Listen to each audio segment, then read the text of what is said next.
రాష్ట్రంలోని తీర ప్రాంతాన్ని ప్రధాన లాజిస్టిక్స్ కేంద్రంగా మార్చడంలో భాగంగా ఏపీ లాజిస్టిక్స్ ఇన్ఫ్రాస్ట్రక్చర్ కార్పొరేషన్ ఏర్పాటును పారిశ్రామికవేత్తలు స్వాగతిస్తున్నారు.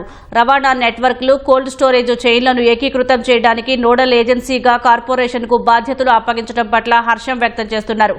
ఈ విధానాల వల్ల లాజిస్టిక్స్ రంగంలో అధిక పెట్టుబడులను ఆకర్షించడంతో పాటు వృధా ఖర్చులు తగ్గించే వీలుంటుందని అభిప్రాయపడుతున్నారు. ఏపీ ఛాంబర్ ఆఫ్ కామర్స్ ఆధ్వర్యంలో విజయవాడలో నిర్వహిస్తున్న బిజినెస్ ఎక్స్పోలో నౌకాశ్రయాల ఆధారిత వృద్ధి, పటిష్టమైన మౌలిక సదుపాయాల కల్పన, రవాణా వ్యవస్థ ప్రయోజనాలపై సదస్సు ఏర్పాటు చేశారు. ఈ రంగంలో నిపుణులు, వివిధ సంస్థల ప్రతినిధులు సదస్సులో పాల్గొన్నారు. మంత్రి కొల్లు రవీంద్ర ముఖ్య అతిథిగా హాజరయ్యారు. నౌకాశ్రయాలు, విమానాశ్రయాలు, రహదారులు, అంతర్గత జలమార్గాలు, గిడ్డంగులను అనుసంధానించడానికి ఏపీ లాజిస్టిక్స్ ఇన్ఫ్రాస్ట్రక్చర్ కార్పొరేషన్ ఏపీఎల్ఐఎన్సీను ఏర్పాటు చేయడం కీలక పరిణామంగా మంత్రి కొల్లు రవీంద్ర సదస్సుకు హాజరైన ప్రతినిధులు పేర్కొన్నారు. ప్రభుత్వం వచ్చిన తర్వాత దాదాపు 20 పాలసీస్ తీసుకున్నాం. ముఖ్యంగా ఇన్వెస్ట్మెంట్స్ రావాలి, ఇన్ఫ్రాస్ట్రక్చర్ పెరగాలి, ఎంప్లాయ్మెంట్ రావాలి, తద్వారా ఎకానమీ కూడా పెరగాలి. అలాగే పోర్ట్స్ కానీ, అలాగే ఎయిర్పోర్ట్స్ కానీ, అలాగే రోడ్వేస్ కానీ కనెక్టివిటీ పెంచి speed of doing business single విండోలోనే అందరికీ పర్మిషన్స్ రావడం వల్ల ఇవాళ చాలా ప్రపంచ దిగ్గజ కంపెనీలన్నీ కూడా ఆంధ్ర రాష్ట్రానికి వస్తున్నాయి. ఛాంబర్ ఆఫ్ కామర్స్ ఆధ్వర్యంలో కూడా రెగ్యులర్గా ప్రతి సంవత్సరం ఈరోజు ఎంఎస్ఎంఈ స్కీమ్స్ కానీ, గవర్నమెంట్ తీసుకున్నటువంటి పాలసీస్లో కానీ అందరూ కూడా భాగస్వామ్యం చేసి ప్రతి ఒక్క ఇంటి నుంచి ఒక ఎంటర్ప్రీనర్ తయారు చేయాలన్నదే ప్రభుత్వ లక్ష్యం. ఆ దిశగా ఇవాళ కార్యాచరణ చేస్తూ ముందుకెళ్తాం.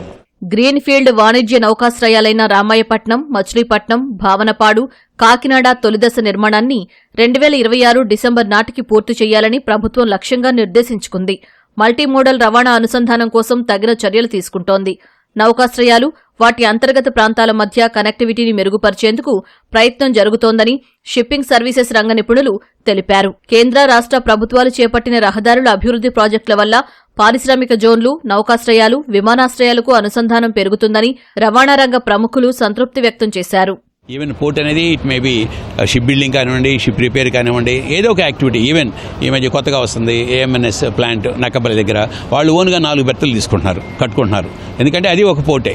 లాజిస్టిక్ కాస్ట్ తగ్గించుకోవడానికి డే 1 అక్కడ పెట్టుకోవడం వల్ల వాళ్ళకు అడ్వాంటేజ్ అంటే ఒక విధంగా లాజిస్టిక్ కాస్ట్ తగ్గింది, వాళ్ళ హ్యాండ్లింగ్ లాస్ తగ్గుతాయి. జస్ట్ ఇన్ టైం వాళ్ళకి మెటీరియల్ ఎప్పుడు కావాలంటే అప్పుడు తీసుకోవడానికి అవకాశం ఉంటుంది. వాళ్ళ ఇంపోర్ట్స్తో పాటు వాళ్ళ ఎక్స్పోర్ట్స్ కూడా ఫినిష్ ప్రోడక్ట్ అయితే ఆ ఫినిష్ ప్రోడక్ట్ ఎక్స్పోర్ట్ చేసుకోవడానికి కూడా అక్కడ మంచి అవకాశాలు ఉన్నాయి. ఆంధ్రప్రదేశ్ లాజిస్టిక్ పాలసీలో ఈజ్ ఆఫ్ డూయింగ్ బిజినెస్ గా ఇందులో ట్రాన్స్పోర్ట్ సెక్టర్ ని తీసుకొచ్చారు.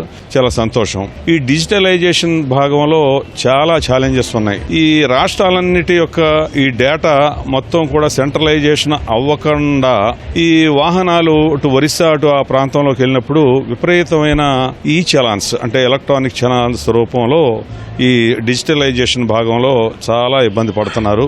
ఈ రకంగా ఏంటంటే ఇండస్ట్రీ బాగా ట్రబుల్ అవుతుంది. Starting from the glucometer strips, mask to anesthesia workstation, patient monitor, MRI machine, cath lab, a CT scan. So if you name a product, we can make it from AMTZ campus. And we are also launching AMTZ MedTech showroom, every city based. That is a dream project. We are taking the products to the market also in the tent of a logistical way. In India, we are planning to construct 100% indigenous Make in India hospitals. And we already have more than 100 plus proposals. We are immediately going to launch something, one at Hyderabad, one at Vizag, and then we are going on. This will be indigenous made in India products, mainly from MTZ camp. Logistics రంగంలో తూర్పు తీరానికి ముఖద్వారంగా రాష్ట్రాన్ని అభివృద్ధి చేయడంలో కేంద్ర, రాష్ట్ర ప్రభుత్వాలు సమన్వయంతో పనిచేస్తున్నాయని వివిధ రంగాల ప్రముఖులు ప్రశంసించారు.